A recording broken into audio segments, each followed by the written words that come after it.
Hey fellas, I know 2 videos in 2 days. Woo, yay.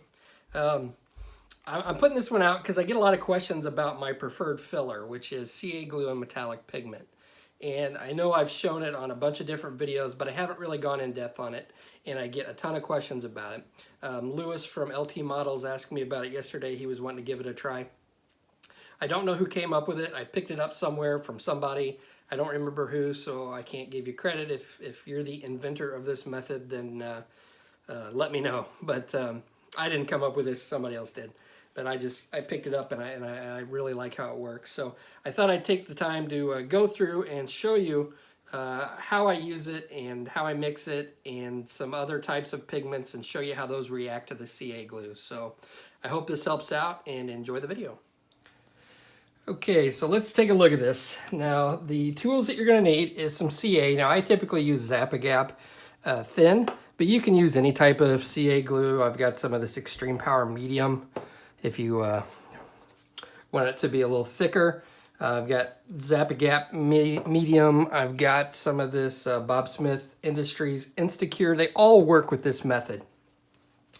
Now, I get a lot of questions about what type of pigment to use. Now, the only thing that I've been able to find that works with this, and I haven't tried all the metallic pigments out there, but the only thing that I've been able to find that works is this Ammo Mig Gun Metal pigment, okay? So, I've got some other types of pigments over here. This is metal slag. I don't think there's any metallic pigment in this, but just to give you an idea what regular pigments do with CA or how they react with CA. I've got some Ushi van der Rosten. This is like the steel type, I think. Yep. So it's metallic pigment. I've got some of this real cheap stuff. I don't even know what brand it is. VMS. I don't know. But it's like a metallic-y pigment, and it doesn't work.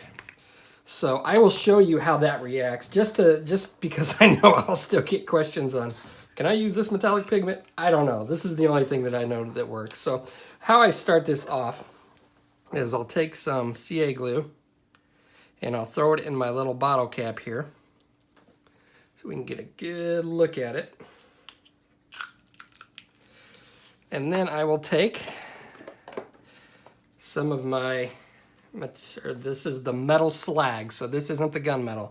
This shouldn't work. So I'm going to put this in there and you'll see how this reacts with it.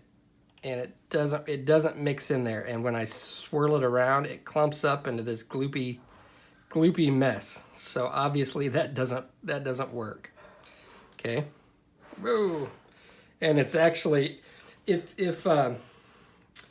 you've ever seen the I worked in law enforcement for a long time, and we learned how to fume for fingerprints, and that's basically those fumes that you saw come up. That's the CA glue drying really fast, and it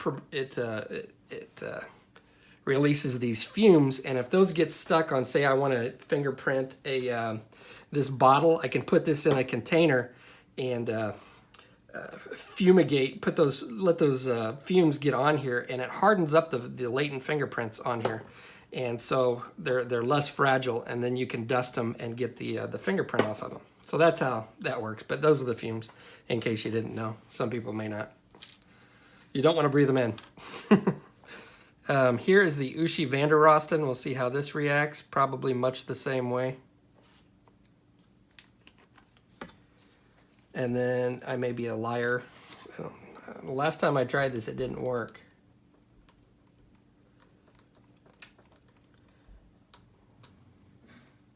And it looks like this Ushi van der Rosten stuff is working. Huh. I didn't know that. Well, there we go, fellas. Looks like this is mixing. No, it's not. It doesn't look like it's mixing well. It's almost like the pigment is stuck down here.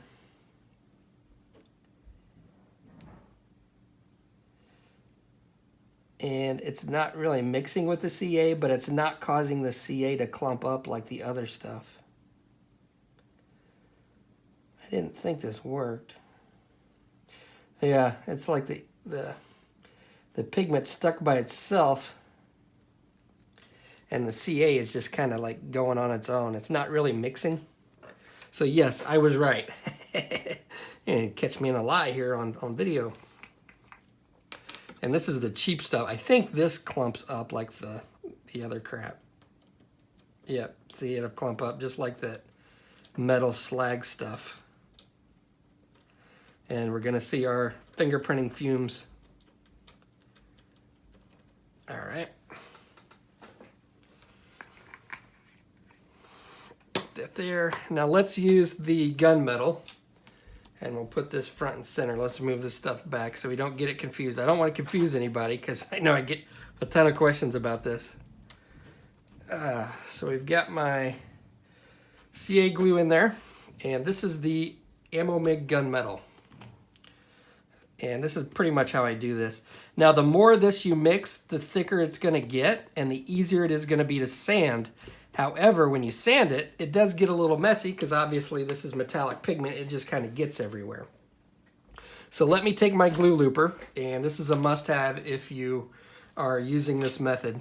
And these are the Creative Dynamic LLC, the glue looper, and they come in different sizes. So then I'll just take my glue looper, and I'll come in here and I'll mix it up, and you'll see how well it mixes.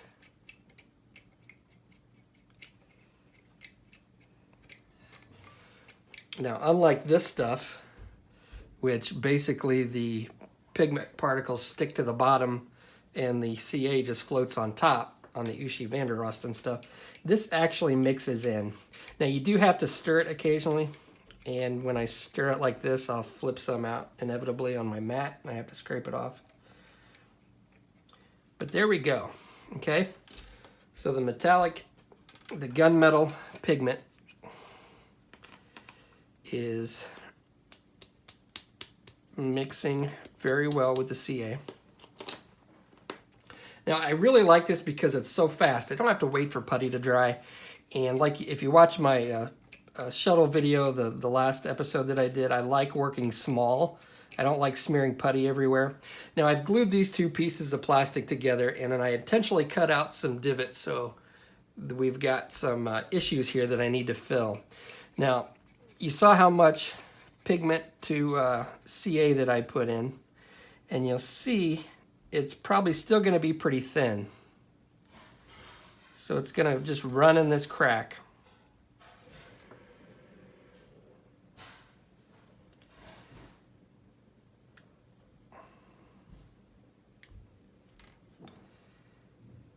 And for these like tiny crevices,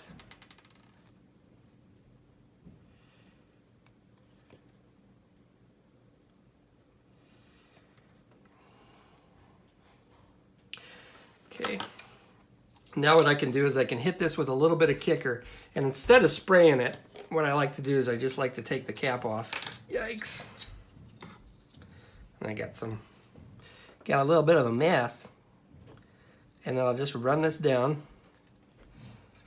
What happens though when you do put kicker on it, it does tend to dry and bubble up in some places, but it does so really fast. So if it don't be surprised if it becomes a little coarse, and you got to keep in mind you got to do this in layers.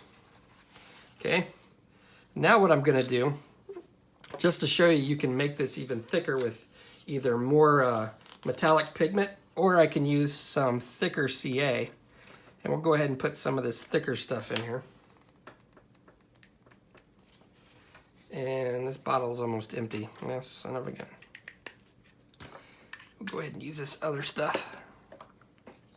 This is medium power. I think I got this at Hobby Lobby.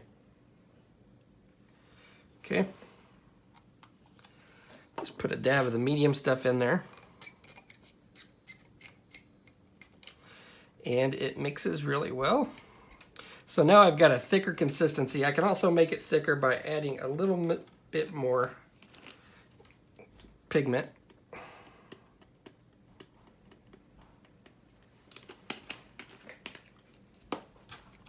and mixing it in.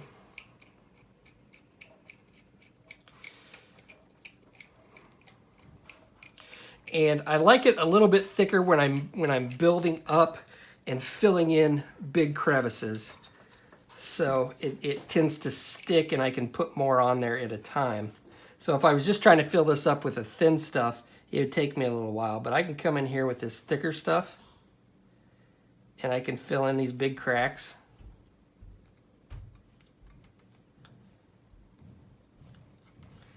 And what I also like about this, if you're filling in a big crack, it not only fills it in, but it adds structure to it. So, you know, obviously this is a CA glue, and it adds a little bit more structural integrity to whatever you're filling in.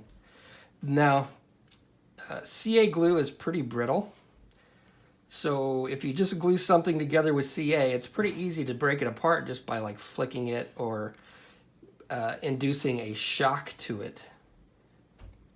But I think with the pigment mixed in, it makes it a lot less brittle.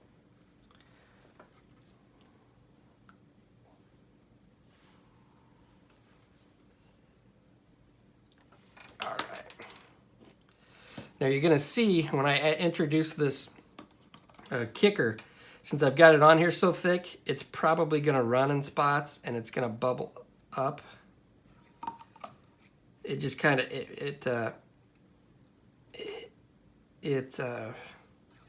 kind of like moves and does some weird things, and you just got to keep that in mind. I've let it sit there and just cure on its own, and eventually it is a little bit smoother, but it will also do similar type stuff when you let it dry on its own. It just takes longer. And I'll come in here and fill in some more.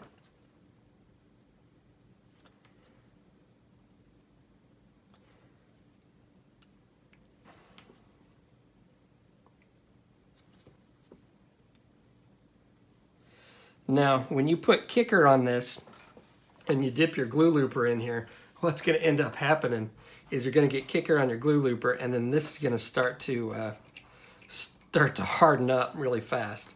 So keep that in mind if you get kicker on your glue looper. I try to once I put kicker on it to wipe all of it off before I add more glue. Okay, now I've got a paper towel and I use some isopropyl alcohol. And I'm just gonna wipe this off. See, it's already hard. It's already filled in. And I got to mess with all this other crap over here. All right, so let me, in order to get this off of here, you just light it. Now I'm not gonna light it over the spilled alcohol that I got that's flammable, but you just take a lighter and light it and it will burn all that off. So I will probably do that away from my flammable material here. So now I've just got a 600 grit piece of sandpaper, and I can come in here and just start sanding.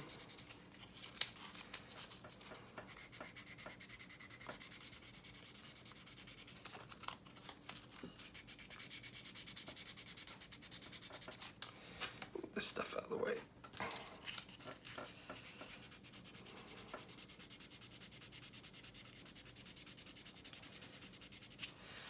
Now it's going to take a little bit with the 600 grit. If I use like say a 320, I'll be able to rip it down really quick. But obviously I'm going to put a lot of scratches in there. But it'll take a shorter time. And I'm not applying a lot of pressure.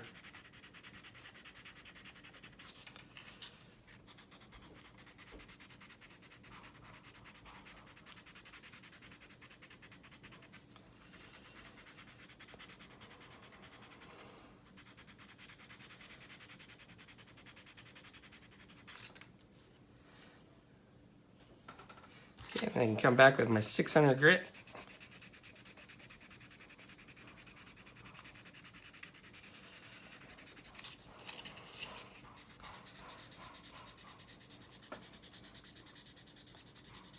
And this is just giving you an idea of what it's like to sand it. see that it's filled in nice and neat. Let's come down here and I'll rip this area that I had the big clumps taken out. I'll just go ahead and sand this, and then you'll be able to see how it filled in all this area, and it's nice and tight.